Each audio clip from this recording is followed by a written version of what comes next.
Hello everybody, welcome to What Culture Gaming. I'm Scott, joined by Josh. Hello Scott. Josh, my friend, the dumbest thing continues to happen as the Microsoft Activision Blizzard deal didn't go through on Wednesday. I know! We covered this on the podcast because the Financial Times reported that it was going to go through, and we thought, finally, we can escape this one story that keeps doing the rounds, the one story in gaming. No, the UK CMA, the Competitions and Markets Authority, said nay. I know it's the CMA's fault, but it's also my fault, I think, because on that very podcast, I was saying how pleased I was to draw a line under this story one way or another and never have to speak about it again. And then they were like, oh, by the way, the story's going to be here forever. We heard what you might want for Christmas 2023, and we'll give it to you now.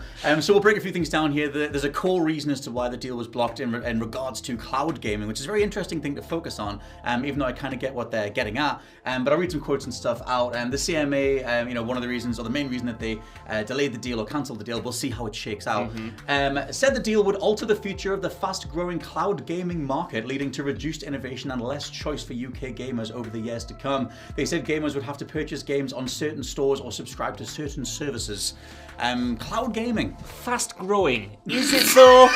Is it though? Like, I'm not gonna come in and defend this deal because I'm not coming in and being like, oh, I love my monopolies. I love these giant mergers. Google Stadia. Sounds really good. But the cloud gaming reason is very interesting, I think, because in the lead up to, would they block it? Would they not block it? The big questions seem to be on Call of Duty. What does that mean for competition going forward? What does it mean if, Xbox put it on Nintendo systems? What's going on? As well. I'm sure you do. What's going on with Activision, Blizzard, King as three separate entities? Will you have to set one off? Then ultimately, the fact that it came down to cloud gaming, something which has kind of been a laughing stock of the industry for years, with Google Stadia and that eventually shutting down, that to me was just... that was more unexpected than the deal being blocked to begin with. No, I feel like there's obviously a lot of chess pieces being moved around, a lot of ghostly future chess pieces that aren't fully in place yet in regards to, what Xbox assuming they're building towards with, Game Pass in terms of market domination. They already have the pieces in place. You have the Game Pass library, you have the Xbox Cloud stuff. I just feel like it's not as known, it's not as talked about in the mainstream of the average people as maybe they would want it to be. Maybe that's the kind of thing that the deal is sort of hinging on, the idea that they couldn't dominate that space. Even though PlayStation, got into that space 10 years ago, all the Gaikai streaming stuff. Yeah. They have PlayStation now, they have things that let you stream games. Like, the cloud space is already kind of up and running. Just assumedly there's something more to come in that area. It's interesting, man. It's kind of like, and this might be very ignorant of me to say, so I apologize in advance, but it's kind of like if Sony was doing this and they said, oh, you can't do this because of VR. And there's already kind of competition out there. It's a much more niche thing at the moment. It might be big, but it might not. Who knows? It's kind of like this. I saw a lot of people referring to it as the speculative market because it could become a big thing in the future, but it doesn't seem like it's going to be a huge thing in 5 or even 10 years at this point. Microsoft have been experimenting with the cloud for years. I'm old enough to remember when it was a huge part of the marketing push for Crackdown 3, and look how well that turned out. But it just seems like something that's not quite got off the ground yet. So to block it on that grounds as an ignorant bystander is just, like I said, interesting. I will say at this point that obviously this thing is going to roll on for probably the rest of the year, maybe even in 2024. Rest of my life. Who even knows? But I feel like it's worth saying that you should just try and have fun with this. I feel like that's the kind of our reactions to this is just big old corporations fighting each other, King Kong, Godzilla style. You might as well just point and laugh at the state of the various arguments that they come up with to try and guarantee them ridiculous amounts of money. We're talking about billions of dollars here. And like I said, some of the quotes that are going to be coming up are just ridiculous, are just patently stupid as ways to get this deal to go through. It's worth throwing in here that The Verge also clarified part of the CMA's ruling, saying the deal didn't include agreements for Microsoft providing access to their various games on rival multi-game subscription services, or the ability for rivals to offer versions of games on PC operating systems other than Windows. So it seems like Xbox are more locked down when they have to get all super legal about it, as opposed to the way that Phil Spencer, the various conversations like to come across, which are, we'll play with everybody, don't worry about it. Call of Duty on Nintendo Switch, everything's available everywhere. But the CMA are saying that after looking at those documents, it seems like eventually they do want to lock stuff down, which is what everybody thought anyway. You don't spend $70 billion to not go, no, these are my toys now. No. And it's interesting, they mentioned a specific bit about Call of Duty. I know you're talking about it a little bit wider, but there was a huge, hoorah over that franchise. Microsoft was saying, well, we're giving it to Sony for 10 years, and I thought it was interesting that the ruling essentially said 10 years of Call of Duty being multi-platform and then, Microsoft thinking about locking it down. They said they probably wouldn't because apparently it wouldn't make financial sense for the company. But an interesting tidbit I thought was when they also said that after those 10 years, Microsoft probably would add incentives to make people get Call of Duty on their platforms, which to me screams that they would put it on Game Pass day one. Yeah. And it was interesting that the CMA was kind of like, that competition is healthy, which I do agree with. I don't think that would affect Sony that much. It obviously would impact them, but it wouldn't affect their, ability to compete. We did a news video a little while ago when they first started throwing excrement at each other over Call of Duty, and you were saying, if Sony can't create a rival within that 10-year, maybe even 15-year period, then they're doing something wrong, really. I mean, right now, there's a bit of positive buzz around X-Defined. I personally don't really like that game. I think it feels very much like the David Brent Overwatch meets Call of Duty, just mesh the fingers and smile politely type game. But there's something there with X-Defined, and I feel like for me, it's a spectacular lack of belief in the industry or creativity if you can't develop something in a 10-year window to compete with the likes of Call of Duty, which is in itself already a couple of decades old anyway. I also, in terms of the Game Pass stuff and the whole thing about encouraging, people playing on Xbox and whatever, I'll always go back to the way that Phil Spencer phrased exclusivity back when he was being asked about Elder Scrolls 6, and he just said that going forward, it will be available on everywhere where Game Pass exists. And it was always that thing of just sort of like, you're going to make a Game Pass app, probably what's being kind of hinted at here with the whole cloud service thing, and just put that on Nintendo, put that on PlayStation, and they get to sort of, have those bargaining chips with the likes of Jim Ryan and just say, hey, look, if you want Call of Duty, you have to put the Xbox streaming app on your system. For me, that's always been what I feel like they're building towards, and that would be their sort of sweetener of saying, well, we're not taking it away. You guys just don't want to agree to the terms that we're giving you, etc.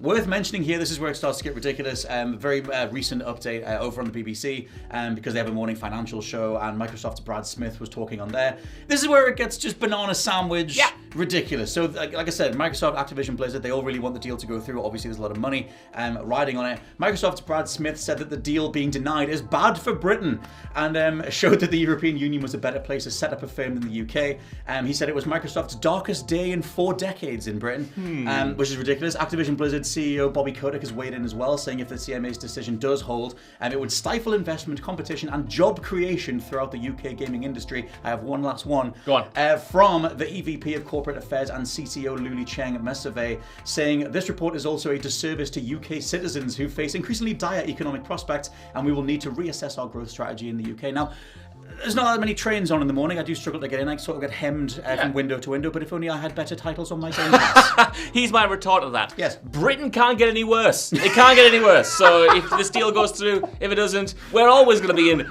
dire economic straits. It doesn't matter whether, Activision games are on Game Pass or not. I don't think that's going to be the clincher. No. Bobby and co. I think this is an interesting tactic, because you actually saw this a few months ago where they just kind of said, well, I guess if the deal doesn't come through, the UK isn't what it says to be. It's all bark, it's no bite. And while that is probably true, only I get to say that as a British citizen. You don't get to come in and tell me that economic things are dire. I already know, Bobby. No, I don't, and this is true, I don't think about when my parents can't afford to put the heating on, or they try to put their lights on a bit less to get through the week. I don't remotely connect the two of just saying, well, only if, the deal went through, then everything would be fine, they'd live in better conditions.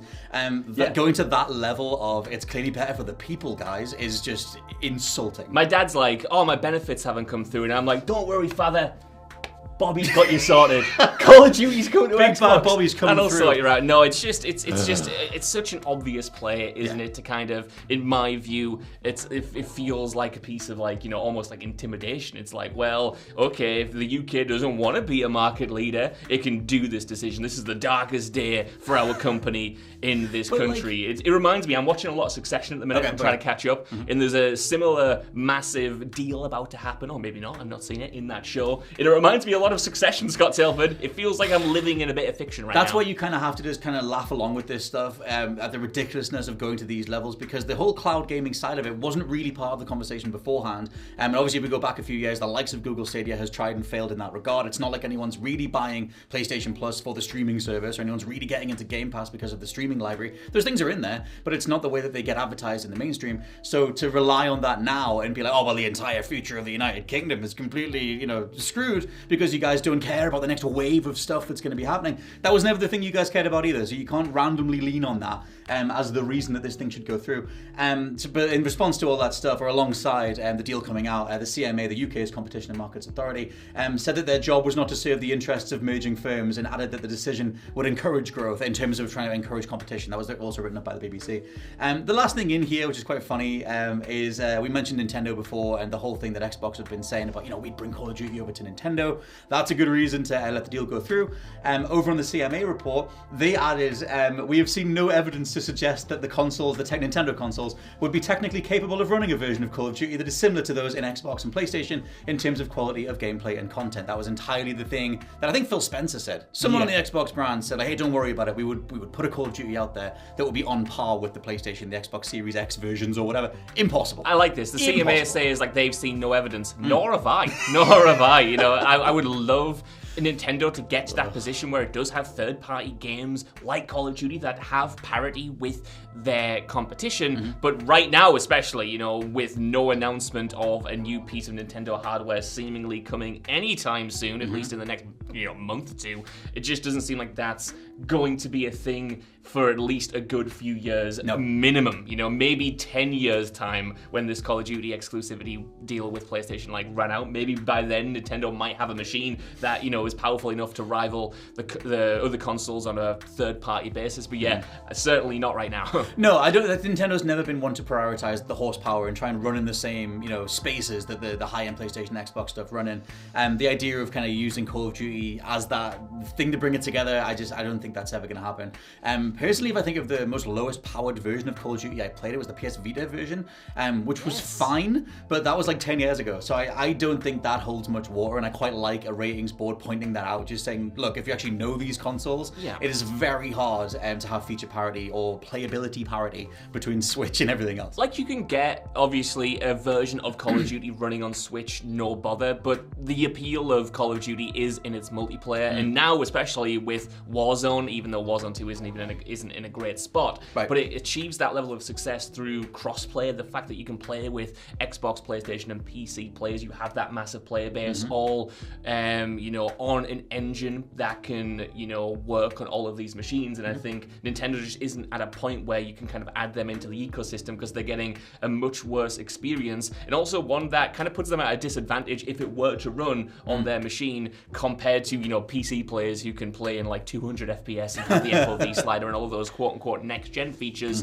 whereas, you'd be on your Switch 30 frames per second, no textures in the Warzone map, and it would be tough. I think that's the kind of the thing that kind of feels like a pipe dream almost, because like I said, you could get a version of Call of Duty on there. It just, like the CMA points out, it wouldn't have that parity and that appeal. I wonder if the only way you get Call of Duty on Switch is you do the cloud streaming thing, and it ties back into this sort of provisional idea, this sort of, it is literally like a dream idea of a Game Pass library that is accessible on Switch. Maybe that's what you do. So far, we've had Resident Evil streamable, there's Hitman's been streamable. As far as I know, every single time they've done that, they went with a different streaming company. It was a different outlet, it was a different deal every time. Nintendo don't have an in-house streaming platform.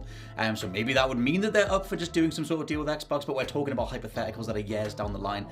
Right now, the CMA shockingly have said no, and we must cover this stuff going forward. But let us know what you think down in the comments below. The idea of Xbox, Microsoft, Xsoft, Micro X hoovering up all these different properties. For now, I've been Scott from WhatCulture.com. I've been Josh from WhatCulture.com. And we'll catch you next time. Bye-bye. Goodbye.